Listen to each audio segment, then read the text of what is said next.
मुखिया का चमचा था, मुखिया विदिया का चमचा था। चमचा था वो। कौन? विदिया। पैसा कौन लिया है? विदिया ही लिया है। विदिया जी पैसा लिए जी सर। पैसा लेकर रख लिया मुखिया, छोड़ दिया इसे। नहीं कुछ नहीं है, गड्ढा है। भगा देना लो, भगा दिए हैं, खुद से भगा दिए हैं। पंचायत के सुई नहीं खेल, रसूलपुर पंचायत के सुई नहीं खेल, जाले भी नहीं जाते। भगा दे। नहरी में हम पानी पियोले में खोलात रहे तो। अच्छा। हाँ जो कहते हैं कहाँ गिर जाई, एक हरी गिर कोई देवाले गिर गल तो। आ कोटा हमरा मिले के पहले खेनारी मुखिया डीलर हम नाम काट दले। आ कोटा मिला था तो 500 के अलावे 4 किलो कोटा मिला था, 1 किलो कोटा खा घलता लो। अच्छा।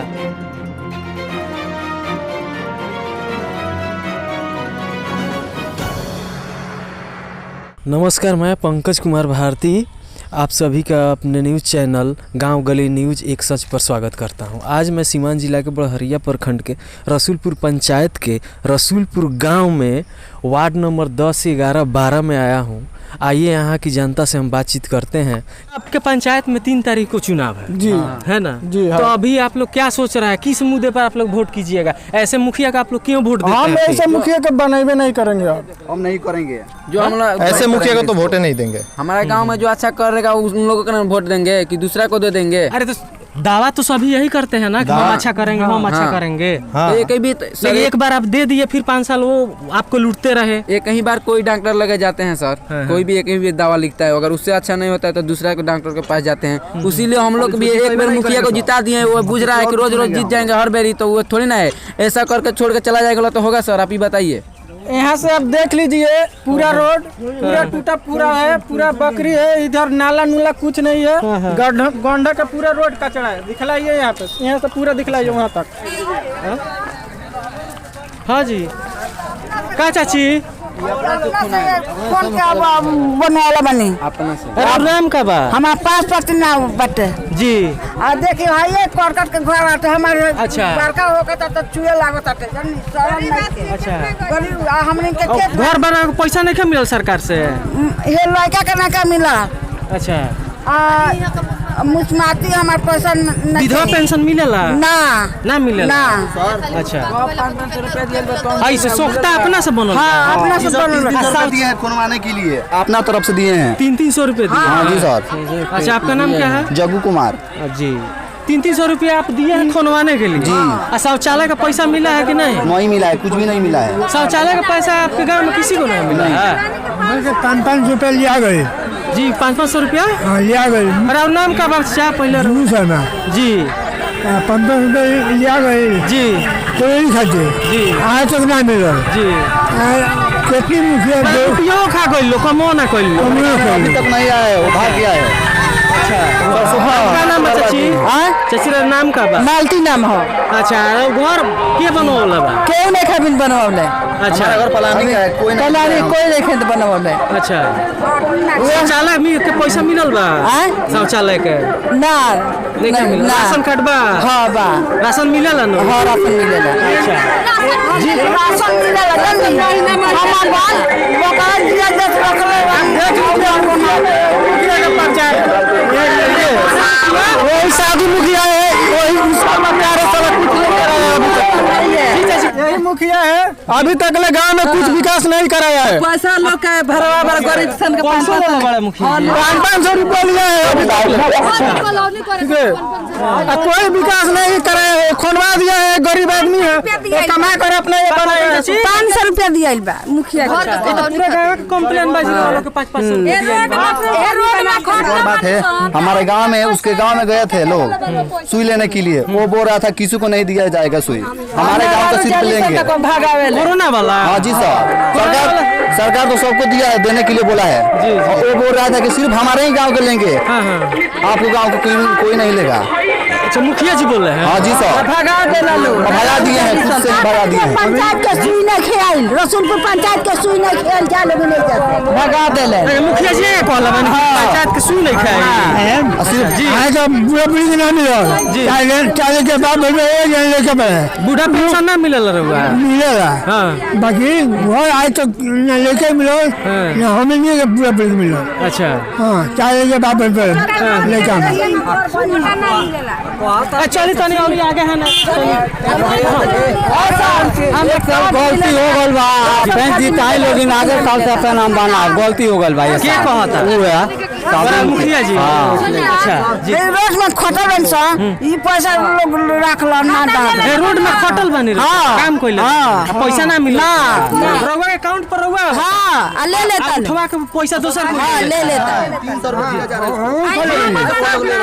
खोले बनी हमरो ना मिले नहरी में हम पानी पियोले बनी खोलात रहे तो अच्छा हां जो कट मनरेगा के काम हो ना मिलेला पानी ना देख लिया रसूलपुर पंचायत के विकास कहियो पानी ना यार ये जी के मुखिया जी का विकास कोइले बनी देख ली नल जल योजना नल जल योजना देखाई कैमरा में देखाई तो देख ली है नल जल नहीं आ रहा है नल जल है नीतीश कुमार का नल जल योजना है देख लीजिए इसमें पानी गायब है देखिए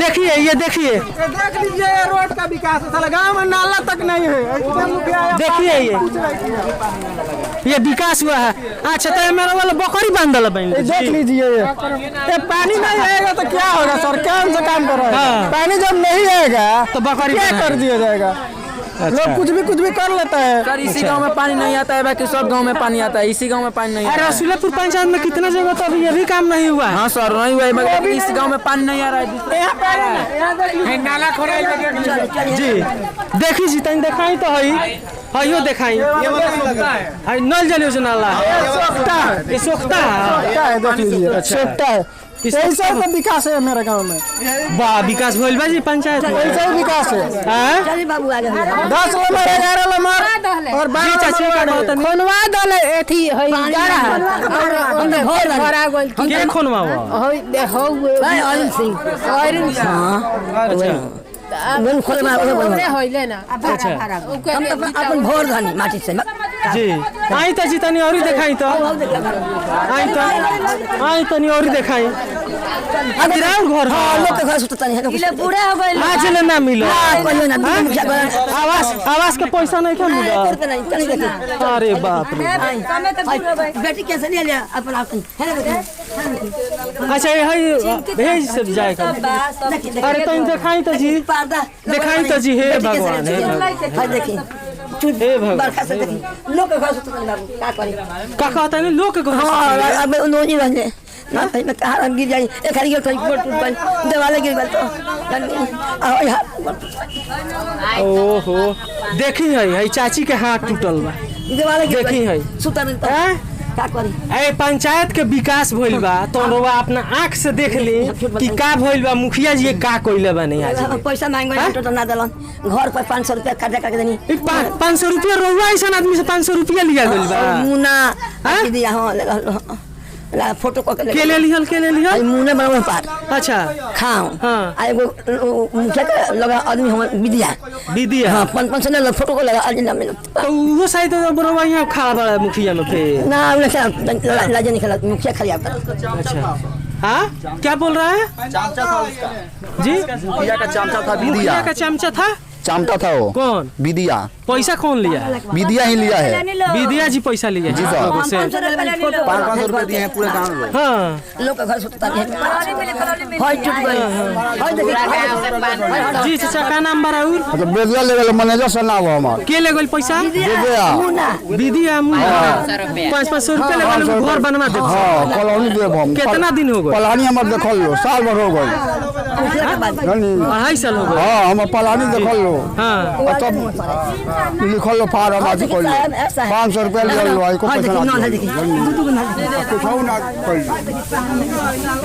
नल जल योजना ला हो पानी आवेला ना पानी से के अच्छा लोग घर नहाता नहीं घर अच्छा तो कभी पानी नहीं आ रहा है देख ली ई विकास बा नरेंद्र मोदी जी कहत नहीं कि 2022 ले सबकर घर पक्का के बन जाए 2021 खत्म होखे वाला बा, लेकिन स्थिति देख ली ई रसूलपुर पंचायत के कि रोड पर घर बा, नल जल के का हाल बा है।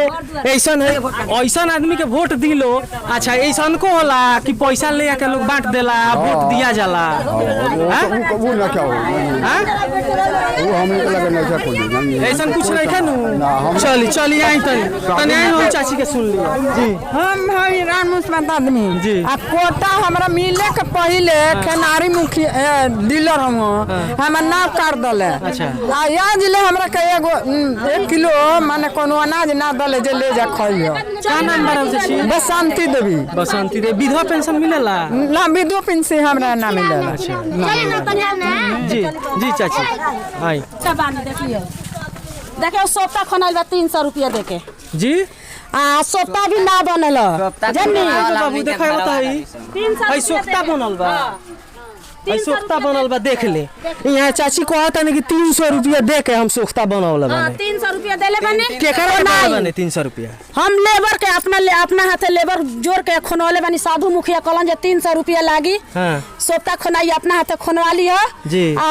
एथी तब बनी। अच्छा तब का नाम बचा छी? राम सखी देवी। अच्छा रो विकलांगो बनी देखता नहीं कि कुछ मिलेला? साइकिल ना कुछ नहीं के मिलल, मुस्माती पैसा कुछ नहीं के मिलल। अच्छा कोटा मिलता तो 500 के अलावे 4 किलो कोटा मिलता। 1 किलो कोटा खा घलता लो। अच्छा माने एक आदमी पर 5 किलो बा जी जी जन्नी जी।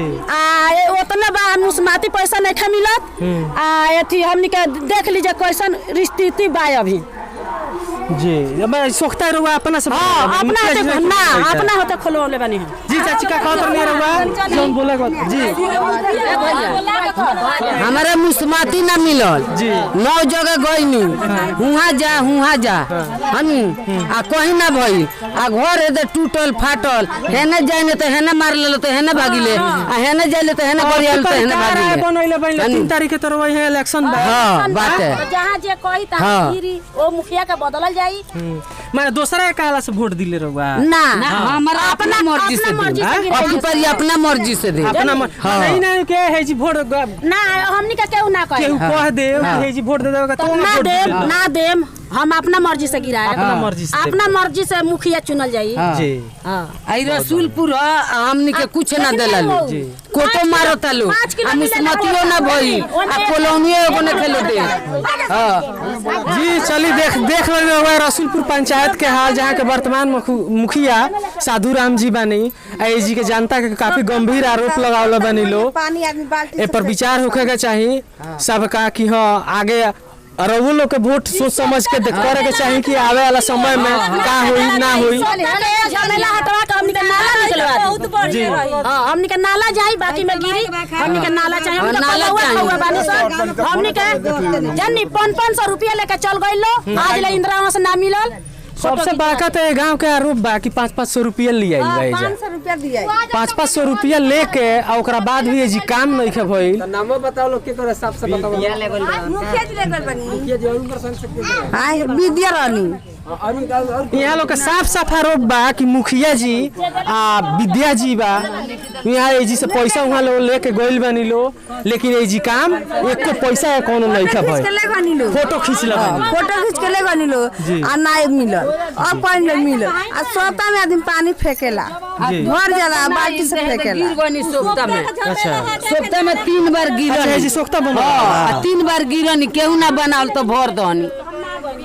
चले रवा सब देखत रहे गांव गली न्यूज एक सच। फिर हम मिले अगला अपना वीडियो में।